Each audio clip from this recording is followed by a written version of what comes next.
Media riuh redah memberitakan Ahok. Seperti yang sudah kita ketahui bersama, langkah Ahok yang menghapus fasilitas kartu kredit muncul dalam rapat umum pemegang saham atau RUPS PT Pertamina Persero. Mengapa para pejabat dan politikus itu protes? Mengapa para pejabat dan juga para politikus itu gerah? Karena mereka merasa daerah teritorialnya sedang diacak-acak seseorang yang bernama Ahok. Buat mereka yang kepentingannya disenggol menjadi murka, akibat keputusan Ahok yang meraih simpati luas masyarakat tersebut bisa jadi akan berimbas ke fasilitas-fasilitas yang biasa mereka terima. Nah inilah, kita ini terlalu banyak oknum, saya cuma disuruh yang Menteri BUMN ngawasin. Kalau ditanya lebih efektif mana, dari awal saya sudah bilang, kalau mau eksekutor ya saya jadi dirut. Tapi persoalannya kalau saya jadi dirut, ribut. Kadrun-kadrun mau demo, mau bikin gaduh lagi republik ini gitu loh. Saya ingin pengelolaan, tata kelola, manajemen yang ada di BUMN diperbaiki.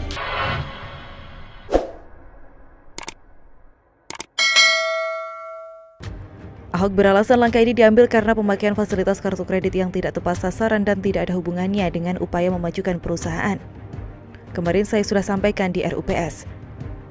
Kontrol dari kemungkinan pemakaian yang tidak tepat sasaran dan tidak ada hubungannya dengan memajukan kinerja perusahaan. Mulai hari ini tidak boleh memakai kartu kredit perusahaan lagi. Segera ditutup dan kembalikan, tegas Ahok di hadapan media.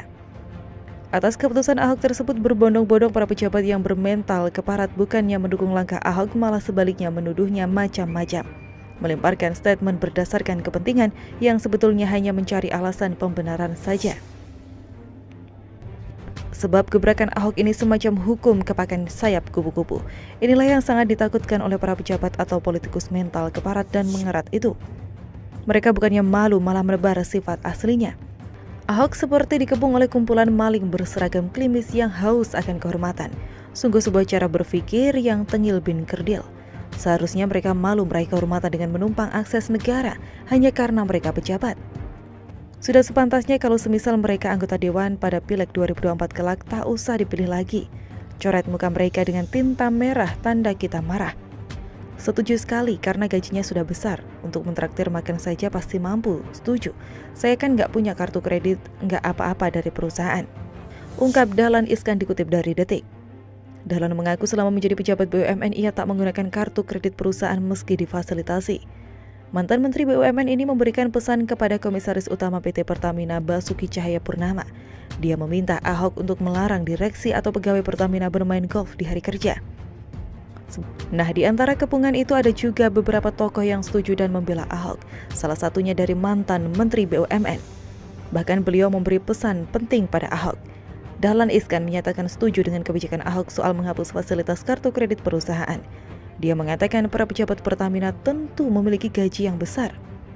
Sebelumnya Dahlan mengungkapkan dia sepakat dengan langkah Ahok ingin menghapus fasilitas kartu kredit untuk direksi Pertamina. Selain itu ada pesan lain yang menurut Dahlan lebih penting. Setuju tapi lebih penting larang main golf di hari kerja. Yang paling penting mengangkat direktur keuangan yang cerewet, kata Dahlan Iskan. Hiruk pikuk macam pasar pagi yang lupa belum pada gosok gigi. Apa karena Ahok dari golongan minoritas? Apa karena Ahok kafir? Apa karena Ahok dilabel penista agama? Atau apa karena Ahok adalah ancaman yang nyata bagi pejabat dan politikus yang gila hormat dan sudah terbiasa bergelimang fasilitas negara?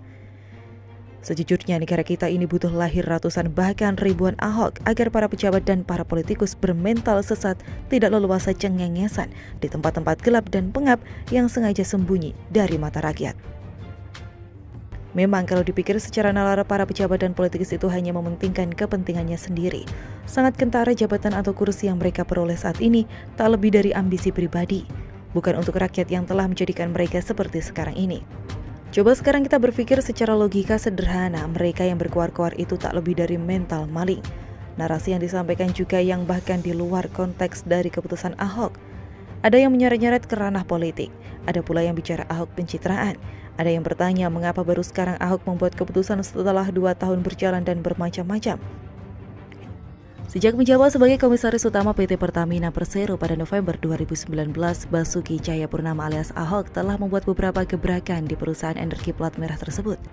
Gebrakan itu mulai dari kebijakan karyawan biasa bisa jadi petinggi di Pertamina, artinya setiap karyawan punya kesempatan untuk bisa menduduki posisi strategis di perseroan. Terbaru yaitu kebijakan menghapus fasilitas kartu kredit bagi petinggi Pertamina. Menurutnya, penghapusan kartu kredit dapat menghemat pengeluaran Pertamina. Mengingat limit yang diberikan cukup besar, ia pun mengaku limit kartu kredit yang didapatkannya sebagai komisaris di Pertamina mencapai 30 miliar rupiah. Sebelumnya, Ahok menyatakan kebijakan tersebut juga sudah didukung oleh Menteri BUMN Erick Thohir.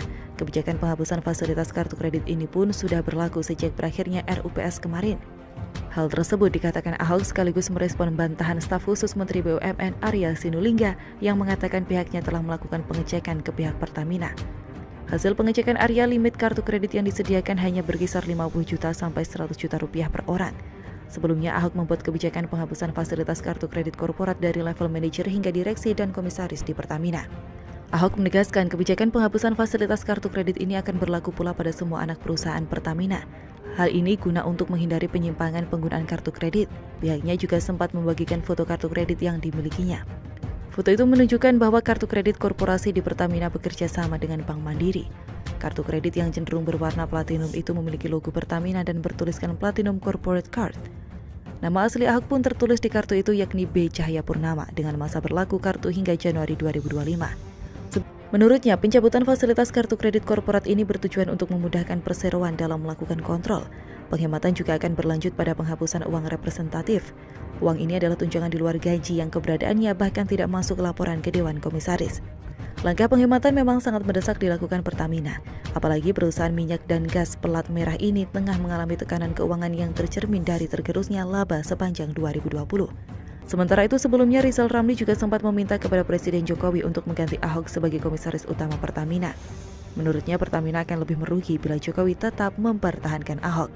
Tak hanya Arya Sinulinga yang membantah, ekonom senior Rizal Ramli ikut menyoroti nama komisaris utama PT Pertamina tersebut yang menghapus fasilitas kartu kredit untuk jajaran petinggi Pertamina. Karena itu, Rizal Ramli pun langsung mengingat karakter Ahok saat dirinya menjabat Menteri Koordinator Kemaritiman dan Ahok saat itu sebagai Gubernur DKI Jakarta. Menurutnya, Ahok saat itu taat pada putusannya soal reklamasi pantai utara Jakarta, namun belakangan justru membelot. Menurut Fernando, simpatisan dan sukarelawan Ahok masih menginginkan agar ex-gubernur DKI ini tetap eksis di perpolitikan nasional. Sikap dan upaya mereka pun berbuah manis dengan masih moncernya nama Ahok hingga sekarang. Ahok bahkan tetap dipercaya untuk menjadi komisaris di salah satu perusahaan BUMN. Sementara itu, anggota Komisi 6 DPR RI Andri Rosiade mengatakan isu internal mengenai pemakaian kartu kredit korporat di Pertamina sebaiknya diselesaikan di internal perseroan. Isu kartu kredit dengan limit fantastis pun tidak berdasar, kata Andre. Lalu, siapa sih di balik kekuatan Ahok ini? Direktur Rumah Politik Indonesia Fernando Emas membeberkan kekuatan besar di balik komisaris utama PT Pertamina tersebut. Mantan Gubernur DKI Jakarta itu memang sempat mencicipi sel penjara, tetapi namanya masih bersinar di dunia politik Indonesia. Menurut Fernando, sinar terang Ahok di politik Indonesia tak lepas dari kekuatan besar di belakang dia, yaitu para simpatisan Ahok cukup kuat dan solid sampai saat ini. Seperti diketahui, Ahok masih punya banyak cara untuk membuat pernyataan dan kinerja yang mengejutkan. Kali ini dia mengungkap fasilitas kartu kredit yang didapatnya dari Pertamina. Komut Pertamina itu mengatakan mendapat fasilitas kartu kredit hingga 30 miliar rupiah. Sekarang mungkin sudah banyak yang menyesal sih, di Pertamina saja kinerja Ahok makin kinclong, karena ternyata Pertamina bisa menyetor duit ke negara hingga ratusan triliun rupiah. Padahal tahun 2020 itu bisa dibilang sebagai tahun terburuk akibat imbas pandemi.